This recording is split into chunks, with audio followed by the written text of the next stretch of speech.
the KGB welcomes today Vanessa and Kim to our show to talk about reflexology and what it is that it does for people. So we aim to educate you and we aim to enlighten you as to why it's a good thing for you, and we want to ask if it's a sustainable industry for our region, our towns. So we'll start with Vanessa. Tell us a little bit about the venue that you operate from. Sure. I work out of Leanne's Massage Therapy, which is in Heathcote Junction, and it is a place that mainly has masseurs working. We also do have a myotherapist there, and then myself working as a reflexologist. And Kim, you work from home. That's right. I have a room dedicated to reflexology in the front of my house, and I just separate everything else off, and it's a very quiet place to be.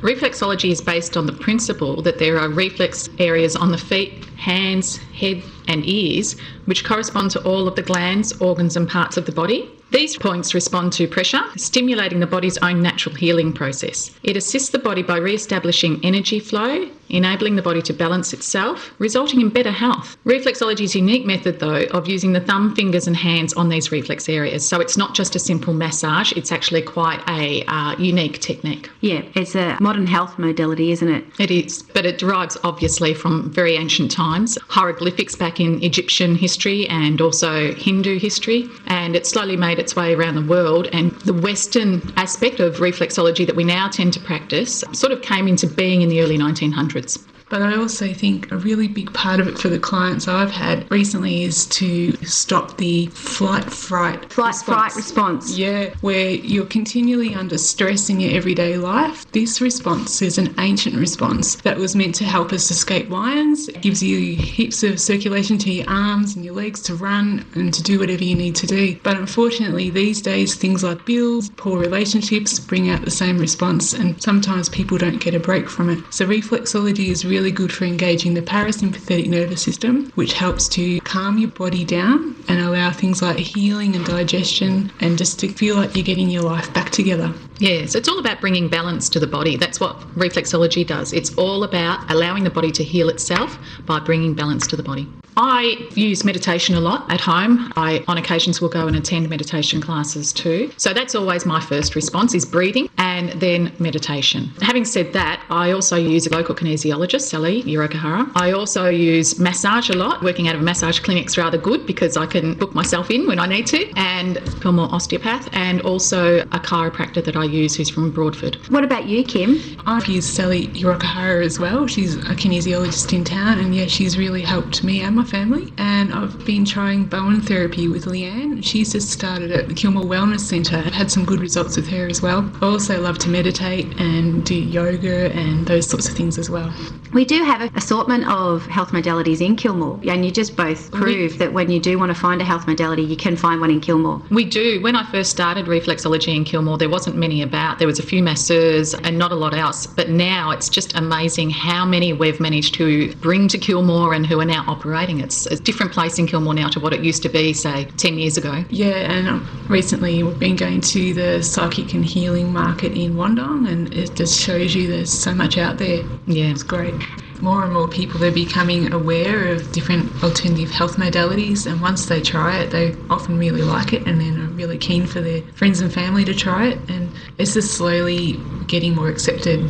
Certainly at the moment we don't have the population in Kilmore or the surrounding towns for it to be a full-time, 6 days a week, earn the money that you need to be able to run a family, send them to school, do all the things you need to do. We're certainly not in that bracket at the moment. But is it something that can contribute to the household funds and whatnot? Then absolutely. People are interested in it and they do come. I personally only work 2 days a week because I am studying full-time as well, and those 2 days a week are usually pretty much booked out, and that's the way I like it. I enjoy the fact that I have the flexibility to be able to do reflexology those days and then do something else on the other days too. Although reflexology is seen as an arty-farty kind of service delivery, it's absolutely not. It's a professional-based, skills-based, not just anybody can do it. I think reflexology, maybe more so than a lot of other health modalities, to be quite honest, is coming from a more professional background.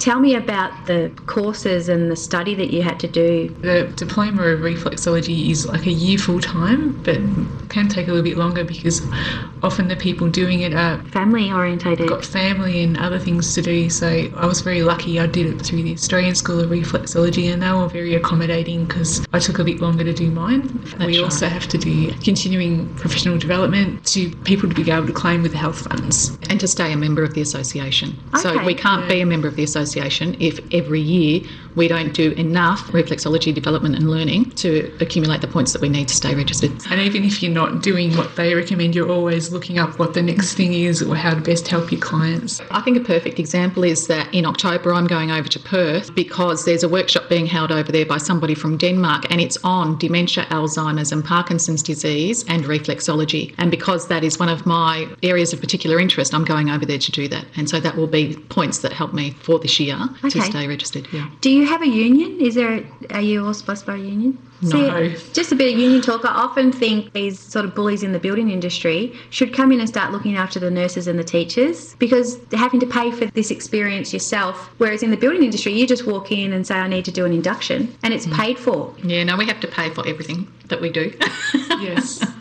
Absolutely. So what about you, Vanessa? Your education for reflexology, where did you go? Well, I actually went to the Australian School of Relaxation and Reflexology too, which is where Kim went. I was just a few years before Kim, that's all. And it is a prerequisite that it must be done at campus. They don't allow you to do it online. They don't think that that therefore provides for a good standard of training. And so we all have to. It was full-time, but it was only 2 days actually on campus, but all of the homework and everything else that went with it was what made it a full-time course. So it's pretty involved learning. Yeah, I like that it's actually somebody is showing you what to do rather than you just watch a tutorial and then give it a go, because it's like learning to sew. If somebody's there saying that stitch needs to be smaller, you correct it straight away. That's right. And we do clinics too. So, we get a lot of hours about before we even finish the diploma and therefore go to work for ourselves. And during those clinics, we have our trainers checking out what we're doing and making sure that what we're doing is correct. Exactly. I did like a postgraduate course, which was particularly in the Ingham method of reflexology, and I had to do it on my trainer so that she could actually feel everything to make sure that what I was doing was correct. In the Western world, in about the 1950s, I think it was, actually earlier than that, Eunice Ingham developed a method of reflexology, and she then handed it over to her nephew Dwight, and he's run with it ever since. So he's still alive and he's still running reflexology in America. Okay. And they develop what's called the Ingham method. A lot of research has been done on it because they've been trying to make sure that scientifically they can try and prove whether or not reflexology works. And so everybody who studied under him and anybody who wanted to say that they were reflexologists using that methodology would have to undergo really rigorous training to make sure that they had it down pat properly. Okay. I like gentle reflexology when I get it done, because sometimes it can be a little bit painful. It's getting done for a good reason. We try to be mindful of the pain. We don't like to cause people heaps of pain, so we just do enough to move it without causing too much discomfort. Yeah.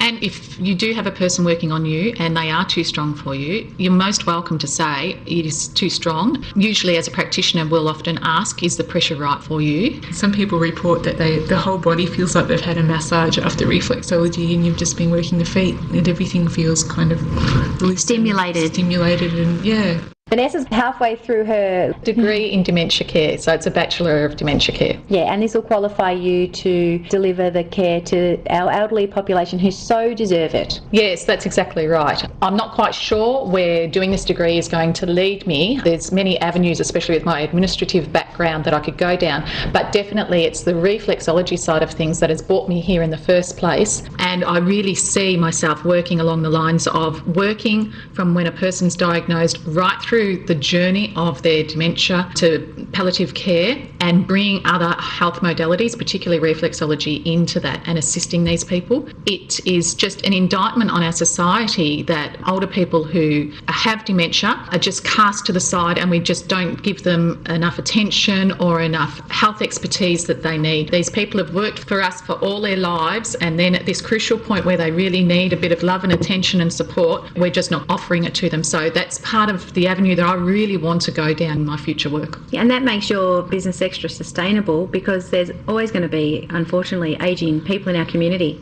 Yeah. Have you always had an interest in dementia? I can't say I have. Growing up, I never had a lot to do with older people. However, my father died 2 years ago and he was diagnosed with dementia shortly before he died. He actually died of another cause, but he was diagnosed with dementia. So it is very close to my heart. Yeah, I can see that. That's good. And your career that you've chosen feels a purpose in you that's greater than you. Yes. What about you, Kim? Do you have a specific age of people that you want to work with or that you're drawn to, as has happened with Vanessa? It's just fallen in her lap and it's lighting her up. If anything, my passion really lies with helping, I suppose, kids understand that they are having these emotions and how they affect their life. Does that make sense? Absolutely. I seem to get a lot of teenagers coming who are having that anxiety about how they're going to fit into the world and what their purpose is and those sorts of things. And I feel like I could bring a lot more to their understanding of who they are as people and how to deal with their emotions,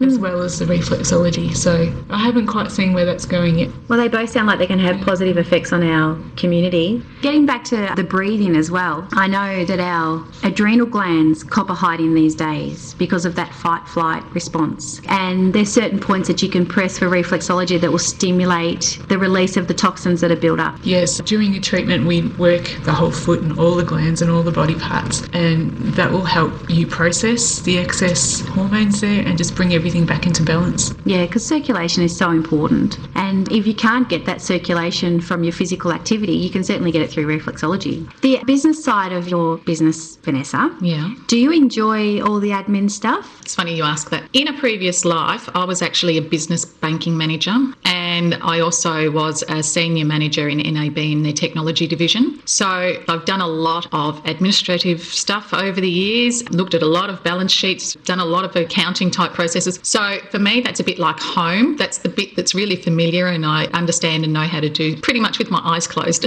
Yeah, that's a great way to put it. Yeah. Not for me. You find it a challenge? If it's a really easy program to use, I can manage the accounting side of it. But yeah, I find the admin stuff a little bit out of my realm. Okay. Yeah. Tell us about your previous career briefly and why you have chosen reflexology. Oh, before this, I was a nurse working in a very busy ward. We have a mixture of surgical and medical, and I often felt I was running so fast I didn't have a chance to really connect and do as much for the patients that really needed it as I wanted to. So I love reflexology in that I can spend the time with person and I can nurture them body, mind and spirit, and I can really make a difference in one person's life. Nursing's wonderful. I really did love it. I was there for 20 years. I just felt like I could offer more in a different way. Yeah, that's great. So I wanted to tell people now about my experience with your reflexology, Kim, because I popped along and I got an aura reading with it as well. Yeah, sometimes when I'm working people's feet, I definitely feel different things going on with their energy, and sometimes it might be useful to reflect that back to the person, and sometimes I don't see much at all. So I guess it depends on whether that person would benefit from that or not. So it's just something extra I will communicate to people if I feel like that's something they might like to hear, or if it's something I feel like it needs saying. Yeah, and getting back to people who might feel vulnerable about coming to reflexology, it was really nice the way you asked me, would you like to have this aura reading done? And you gave me the option then to take it up or not. And how can you not be tuned into people if you're holding their feet? Oh, absolutely. Tell us about some of the injuries you've seen with feet. Injury on a foot is a reason that we probably choose to work something else, because we wouldn't want to aggravate an injury. Yeah, that's true. If you do have an injury, we may not be your first port of call because we don't want to do anything that could make that injury any worse. We would much rather you see a doctor and know what's going on before you come and see us. Having said that though, if it's just general wear and tear, then obviously we're more than happy to work on your feet. But if it's a particular injury like Joe at the moment, you've done your Achilles and you're probably still in a stage where it's swollen, and so us working on it wouldn't necessarily do you any good. It's really awesome in that it can work in conjunction with any medications, any procedures you've had or anything like that. It is non-invasive, and so therefore if you're been in hospital and you're not feeling so good a week or so down the track, we do always specify that you just have a good week to yourself, but you're not feeling so good, then you can come and see us and we can work on you, and your doctor's not going to worry about it because we're not mucking around with the medications or causing anything to happen that shouldn't happen in the body. It's very complimentary, isn't it? It is, absolutely. It's a perfect way. Works well with medical treatment, yeah, for sure.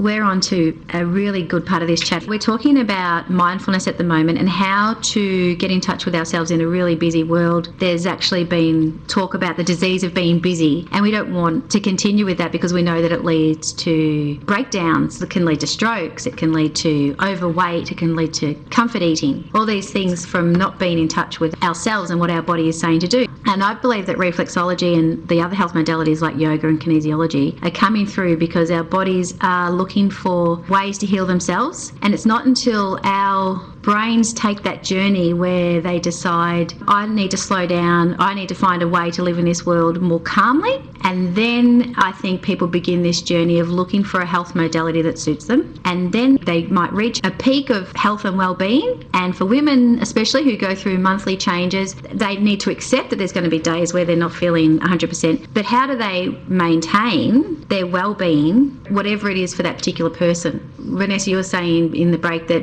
reflexology doesn't heal anything, but it certainly can provide the body with a chance to heal itself. That's exactly right. We don't claim to be able to heal people. What we claim to be able to do is, if the person who comes to see us is prepared and want to become healthier or to heal themselves, we are just there to assist them in their journey. What we can do is we can help by relieving stress and tension. When we work on a client, we tend to induce really deep relaxation. And so this helps to relieve stress and tension. And the people we work on walk away and carry that with them for days and definitely feel a lot better. They always come back and say, for days it stayed with me. I wasn't as anxious about what was going on and I felt clearer in my head. Sleep better. And sleep better, absolutely. That can help relieve depressed feelings. It helps you function better physically and cognitively so that you can work at a much better level. It also helps you simply to feel more like socialising with people, and it's really important that human beings do socialise with each other. We can't be in our own little castles because then we become depressed and we become alienated and lonely. So these are the sorts of things that reflexology helps with. It helps with overall sense of well-being. And when you're ill, it's very easy to fall into that, I just need to be by myself where I feel safe. So reflexology is a really nurturing way to help you get back on with your life. That's right, it certainly is. And as a result, it really just helps with quality of life. I mean, those three words, quality of life, just mean so much. That's exactly right. And people who take that journey where they say, I want to sustain or improve my quality of life, will find the time to go and access one of these health modalities. And it's whichever one works for you. I really like reflexology because it's not invasive and it's something that I don't spend much effort except for getting there. That's right. Sit back. Relax. Let us do the work. There's normally some nice music in the background. And that all helps because music itself is relaxing. It is. I think it's about giving yourself permission to go and do something just for yourself and your health and your quality of life. I think added to that too, with reflexology, if we just look at the cost factor for a moment, it's very good value for money and you can claim it back on insurances if the person that you go to, the practitioner that you go to, is registered. With the private health funds. Yeah. And the other thing is often, I'm a mother and so is all three of us, often you think, okay, I need to look after the kids and you put yourself off, but it's like the aeroplane, you have to put your own oxygen mask on before you can help the others. So sometimes investing in yourself and helping you calm and feel better will actually give you more energy and stuff to give to your family. Absolutely. And it's easily done. It's less than an hour to go and get that treatment. Yeah. And then you're firing on all 4 cylinders or a 6-cylinder, whatever business your life is. You might be a bus driver. I see a lot of new mums and they're busy keeping up and stuff like that. And then just know they're going to get to a point where they say, all right, something for me. And whether that be shopping or whether that be gardening, whatever rocks your boat. For reflexology, for me, it's choosing something that's sustainable, something that I know I can access. It's not going to go away. It's there for me when I choose to use it. And I hope you two stay in the industry for a long time. I think that that's a good point, actually. Reflexology historically was actually used as a preventative therapy rather than being something that people would go to after the pain event or the psychological event or whatever had happened. Yeah. Back in the early years in China, the emperor would actually have their own reflexologist there. And it wasn't until the emperor got sick that then they turned around and say, you've not been doing your job. You're meant to be keeping me healthy. So that's a bit harsh and I wouldn't like to go down that track. But by the same token, it does work that way where it helps keep your body balanced and in order. And so you have less times when you are getting really stressed and not on top of your game. Yeah. That's right. And they say keep the mother healthy and happy and the family will be healthy and happy. So it really is a preventative measure, isn't it? Yeah. Reflexology is kind of like a consultation, but it's also tangible because you've got your hands on the person that's receiving the reflexology. They know they've spent their money well because they've felt every single bit of effort that you've put into it. I've got to say that's what attracted me to reflexology in the first place. I wanted to do something that would help people. After working with NAB for so long, I felt like I really needed to explore other avenues where I could help people more. And so I looked at quite a few different modalities, and it was that hands-on thing that really got me to reflexology, because you're exactly right. People can't help but feel different once they get out of that seat. It has its subtleties about it, but it also is very tangible. Okay, these subtleties that you talk about. Well, they're the feel-good subtleties. They're the things that you don't even realise it, but you get out of the chair and you suddenly realise my head feels clearer. I feel better in myself. Yes. I feel like I can go home and do what I need to do. That's right. Yeah, so it's a tangible experience. I had that and now I feel this way. Yeah. And that's what people want when they hand over their money. Are you guys going to do gift cards for Father's Day? Absolutely. We both do gift vouchers, and you can just simply telephone us and we can organise them over the phone, or we can organise for you to pick them up, or whatever works for you. But I did want to say, when we're talking about men, and it applies for women too, but I guess more particularly men, your feet don't bother us. You can have feet that you feel unhappy about or embarrassed about. That have been ignored for weeks. But we deal with feet all the time, and you really can't shock us, and we love working with feet. We wouldn't be there otherwise. So don't let your attitudes about your own feet stop you from coming and seeing us. And even people who report that they have ticklish feet, we use quite adequate pressure so it avoids the tickly feeling. You walk out of there wondering what you're worried about. So tell us a little bit how, we'll start with you, Kim. How do people get hold of you? Have you got a Facebook page? My business is called Anahata Reflexology, and I've got a Facebook page and a website. Yep, so you can find me there. What does Anahata Reflexology mean? Anahata is a word used in yoga for the heart chakra, which is an energy centre near your heart, and it's got to do with compassion and balance. So I hope to bring those sorts of elements to reflexology. Anahata Reflexology. Yep, and it's spelled Anahata. And the same with yours, Vanessa. So you've already told us that you're at Heathcote Junction. I am. My business is called Relax and Revitalise, and I have a Facebook page as well. However, I don't have a website like Kim does. I think you're on Leanne's massage website. Yes, I'm also mentioned on Leanne's massage website, so you can access my number there too. Yeah, and you do things like go out to do fundraisers, and that's how you get your name out there. I do. And how are you going to get your name out there, Kim? You're quite new to doing it from home. I've just been travelling slowly, new to this, unlike Vanessa.